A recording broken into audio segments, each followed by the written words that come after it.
कहानी पानीपत का युद्ध। पौराणिक कथा के अनुसार पानीपत महाभारत के समय पांडव बंधुओं द्वारा स्थापित 5 शहरों या प्रस्थ में से एक था। इसका ऐतिहासिक नाम पांडुप्रस्थ था। पानीपत भारतीय इतिहास में 3 प्रमुख लड़ाइयों का गवाह है। पानीपत की पहली लड़ाई 21 अप्रैल 1526 को दिल्ली के सुल्तान इब्राहिम लोदी और बाबर के बीच लड़ा गया था। बाबर की सेना ने इब्राहिम के 1 लाख से ज़्यादा सैनिकों को हराया।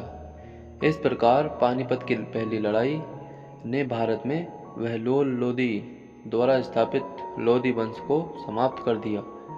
पानीपत की दूसरी लड़ाई 5 नवंबर 1556 को अकबर और सम्राट हेमचंद्र विक्रमादित्य के बीच लड़ी गई। सम्राट हेमचंद्र उत्तर भारत के राजा थे तथा हरियाणा के रेवाड़ी से संबंध रखते थे।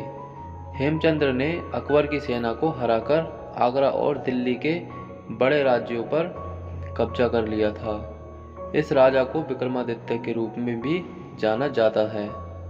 यह राजा पंजाब से बंगाल तक 1553 से 1556 से अफगान विद्रोहियों के खिलाफ 22 युद्ध जीत चुका था और 7 अक्टूबर 1556 को दिल्ली में पुराना किला में अपना राज्याभिषेक था। और उसने पानीपत की दूसरी लड़ाई से पहले उत्तर भारत में हिंदू राज की स्थापना की थी। हेमचंद्र की एक बड़ी सेना थी और शुरुआत में उनकी सेना जीत रही थी, लेकिन अचानक हेमू की आंख में एक तीर मारा गया और उसने अपनी इंद्रियों को खो दिया। एक हाथी की पीठ पर अपने राजा को न देखकर उसकी सेना भाग गई। बाद में मुगलों द्वारा उस पर कब्जा कर लिया और उसका सिर काट दिया। उसके सिर को दिल्ली दरवाजा के लिए काबुल भेजा गया था और उसके धड़ को दिल्ली में पुराना किला के बाहर लटका दिया गया था। पानीपत की इस दूसरी लड़ाई ने उत्तर भारत में हेमू द्वारा स्थापित हिंदू राज को कुछ समय के लिए समाप्त कर दिया। पानीपत की तीसरी लड़ाई 1761 में अफगान आक्रमणकारी अहमद शाह अब्दाली और पुणे के सदाशिवराव भाऊ पेशवा के तहत मराठों के बीच लड़ा गया था।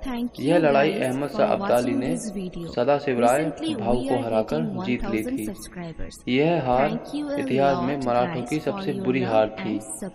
इस युद्ध ने एक नई शक्ति को जन्म दिया, जिसके बाद से भारत में अंग्रेजों की विजय के रास्ते खोल दिए थे।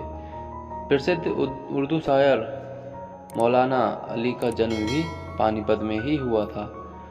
तो कहानी सुनने के लिए धन्यवाद।